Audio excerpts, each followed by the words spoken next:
Update. Am I the a-hole for responding to my father's request for a relationship with a PowerPoint? Original post. If I'm the a-hole here, I'll own it. I'm not sorry, but it would be good to know because the rest of my family thinks this went too far. My 24 female mom died when I was 7 from leukemia. I have very few memories of her from before she was sick, and I didn't get to spend a lot of time with her in her last year. But she was an artist, and until she couldn't anymore, she would make me little collages when she was in the hospital with drawings and photos and messages for me. My grandmother put them all in a book for me after she died. I wanted to be like my mom, and my counselor thought it would help, so I started a journal where I would do kind of a similar thing. And I've done at least 1 page a week all these years ever since my mom died. More when I miss her or have something hard going on. So, I have a kind of unique record of my mental state over the last 16 years. My father remarried when I was 9. My stepmother really leaned hard into the "I'm your mom now," and my father didn't stop her. It improved when they had my half-brother because she basically forgot about me then. Unfortunately, he got cancer when he was 3, and I pretty much ceased to exist for my father. He was either working or gone with my brother, but I spent all my teen years mostly at home alone or with my grandparents. The mantra was that my brother needed to be the focus because he might die, so I needed to not be selfish since I was healthy. I stopped trying to talk to him when I was 16, and it was a dark time. I moved out when I was 18 and cut them off completely. My grandparents let me know that my brother died a couple of years ago, but respected my desire to remain no contact with my father. He recently reached out to them because he wants to see me and talk. I went through my old journals and made him a PowerPoint with images of the entries where I had talked about being frustrated and feeling abandoned and unwanted. Some with literal quotes of things my dad had said to me during arguments, even the really dark stuff from when I was seriously depressed.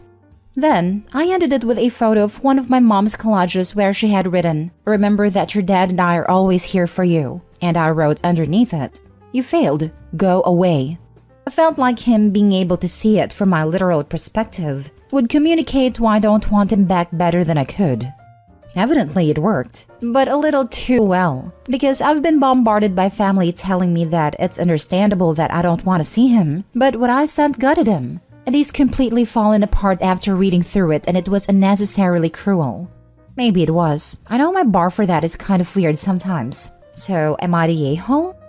Edit. A couple of follow-up notes since it came up to comments. 1. I loved my brother.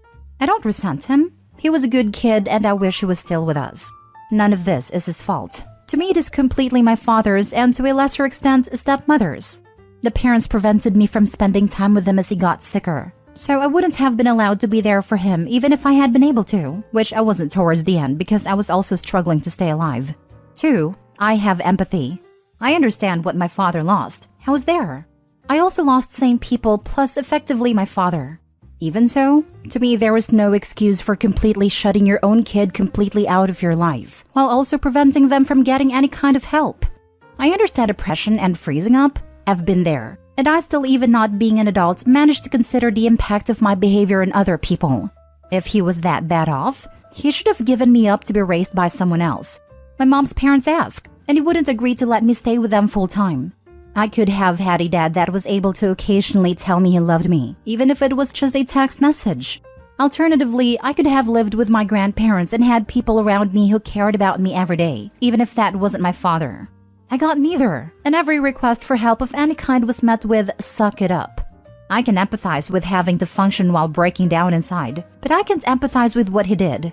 3. I gather from relatives, who have backed off after some hard boundary setting, that my father and stepmother split not long ago and are in divorce proceedings, which is why he reached out now, and why the rest of the family was upset with how I responded at a time. He wasn't in a good place already.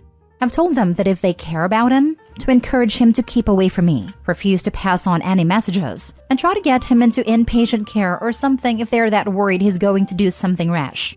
I don't want anything to do with him, and I've told them that I don't want to hear about anything that happens after this point, but the rest of his family love him, so for their sake I hope he pulls himself together.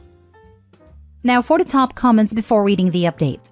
Not the a-hole. I have a saying, if the truth about your conduct paints you in a bad light, the problem isn't with the truth, it's with your conduct. If the truth hurts your dad, it's his own to deal with and not on you.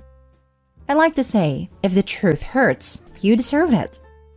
In my experience with narcissists, that doesn't resonate the same way, which is why I started saying it the other way. Doesn't stop them from trying to gaslight the situation. It didn't happen that way, etc. So when you show proof and tell them their conduct is the problem, not the truth, it helps take the wind out of their sails. It's not a surefire thing with narcs, but it really helps deflate them. Not the a-hole in the slightest. You told your dad how you felt, and it made him have to confront his failure as a parent. It is not your fault he neglected you. He is upset because he knows that what you put in a PowerPoint is the reality of how he treated you when you were just a child. Now that the truth is out and you have reestablished no contact, I hope you are able to let go of some of the anger you have at him and know that you did nothing to cause how he treated you. I'm no contact with my dad, and I have been able to find a lot of peace in the life I have built without him. I hope for the same for you. Not the a-hole. How arrogant of OP's family to expect OP to cover up OP's feelings for your terrible father. Now for the update. A bunch of people have been asking for an update, so I'm doing it here instead of on the main sub because the original blew up more than I want to deal with again. I had a talk with my paternal grandparents over Christmas vacation and showed them the PowerPoint. They had no idea that things were as bad as they were, or that I was actively self-harming at a time, and that the accidents I had as a teen were not really accidents. So while they think it was still dangerously harsh under the circumstances, they understand better where I'm coming from, admitted that my father messed up big time, and that the family should have been more involved with me, instead of just supporting him and my brother. They said that on the surface they thought I was fine and just having trouble adjusting, but if they had known about the things described in the journal, they would have insisted my father get help. They do want me to reconcile with him, but they understand why it might be too late for that. So they've agreed not to bring him up unless I do first, and not pass on information either way. So that was actually productive. As for my father, I know a lot of people think I'll regret it if I don't reconcile/forgive/whatever, but I'm not so sure that's true. I've tried to imagine a conversation with him that wouldn't make things worse, and I can't. Best case scenario? He's sorry and has a good grovel, but honestly, I think hearing that would just make me hate him more. Worst case scenario, nothing has really changed and I have to walk away before I end up with an assault charge. I also just can't imagine any real benefit or function to having him in my life, so reconnecting seems like a lot of work for no gain. As far as forgiveness, I don't know if that's actually possible. Apathy maybe. As far as I know, he's alive. I've made it super clear that anyone who tries to give me information about him that I don't request will also get the chop, so I'm probably not going to get any further updates. I'd rather just go back to forgetting he exists. For me, I'm probably as fine as I'm going to be. I have therapy and meds, so I can pass for a functional human most of the time. My deal with myself is that I have to at least stick around until my maternal grandparents pass so they don't hurt and I can wrap things up for them. So in the meantime, I'm working on finding other ways in Detra. Spite, possibly. Next story. Am I the a-hole for putting medical fees on my mom's credit card? Plus update. Original post. I, female 25, was given temporary guardianship of my baby sister, female 15, for 6 weeks in the fall, while my parents, male 48 and female 46, had to be overseas for several reasons. Our parents left me with mom's car and keys, as well as her credit card for any expenses I might run into. On the first day that she stayed with me, my sister told me she had been having really bad tooth pain for a few weeks now. She was chewing only in one side of her mouth and sort of hesitant to eat. I told her I'd set her up a dentist's appointment, and I did make her one later in the week, but the next day she had a fever, and her face looked somewhat swollen on that side. Plus, she said her pain was much worse. So I called the dentist again and they were able to see her that day. It ended up being an infected abscess. We needed to pull the tooth, drain the abscess, and get her antibiotics. My parents' insurance covered a lot of it, but I wasn't sure about what to do about the rest, and my parents weren't answering the phone all day due to time zone difference. So, I just put down mom's credit card for the amount that needed to be covered right then, as well as to pay for the antibiotic prescription when I picked it up. I didn't think much of this at a time, but when my parents found out, they were pissed. Dad said the credit card was for standard everyday expenses like food and gas, not emergency funds, which they didn't specify this before nor provide separate money for emergencies, and that I overstepped my bounds by dropping a large sum of money and such a rash and expensive choice that mom was going to have to pay off. I offered to pay it back since it's technically within my means, but he said forget it. It's too late now due to my impulsivity. Mom also made an offhand comment about how I didn't triple check to make sure my sister actually needed medical attention, rather than trying to get out of school. This was a while ago, so I thought it was behind us. My parents told me we weren't gathering for the holidays this winter, but I found out yesterday from my sister that a bunch of family had visited and my parents hosted. So I'm sure they're more upset than I thought. My take is that I made a necessary decision for my sister's well-being and I don't regret it. But I could have done more to make sure I handled it in a more appropriate way financially, and maybe waited to go through with anything until we could get in touch. However, I offered to reimburse and was turned down.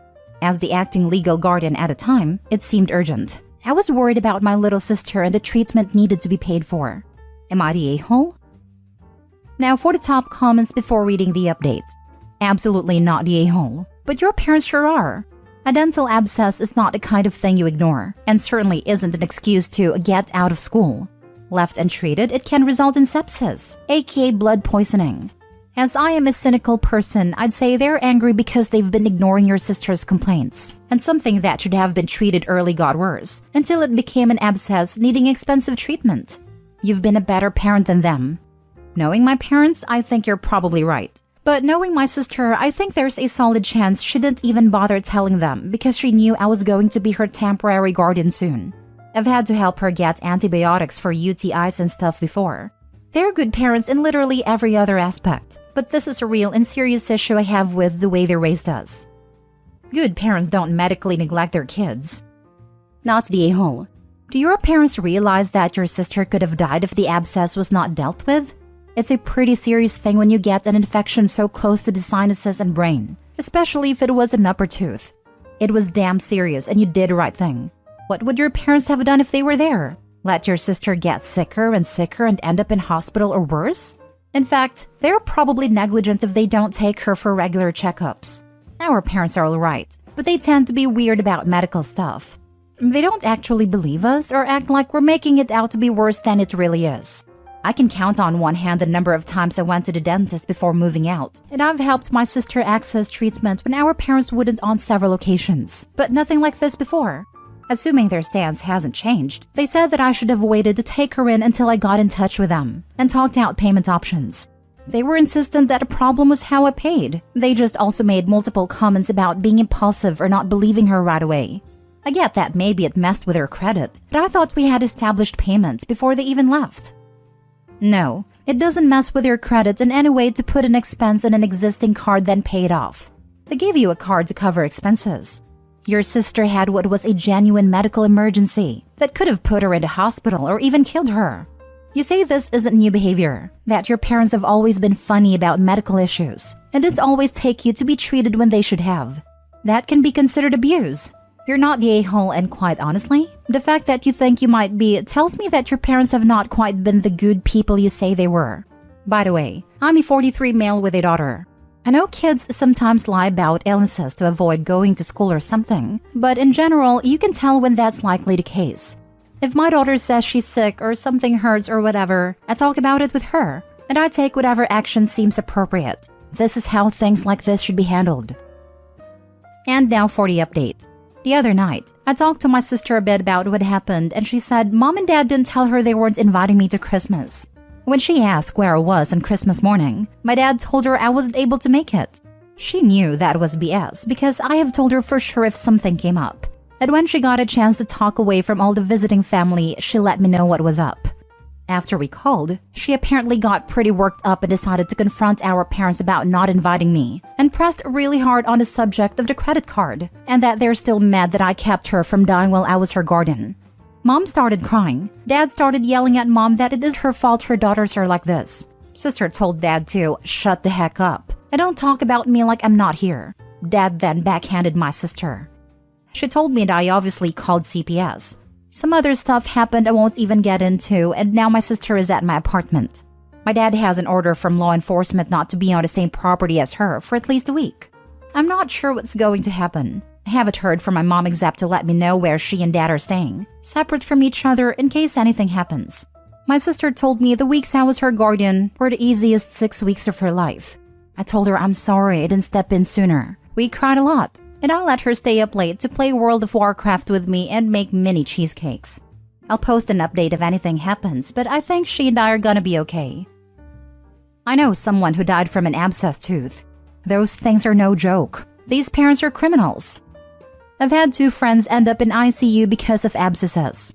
One had to have surgery to open his chest because the infection had drained into his lungs. The other had to have a shunt put in because the infection was too close to his brain. I hope he saved her sister's life. When her father is old and sick, she can happily not pay a dime for medical treatment, just like dear old dad would have wanted. Jesus, the slow realization of Opie that her parents are bad people, contrary to what she had always believed.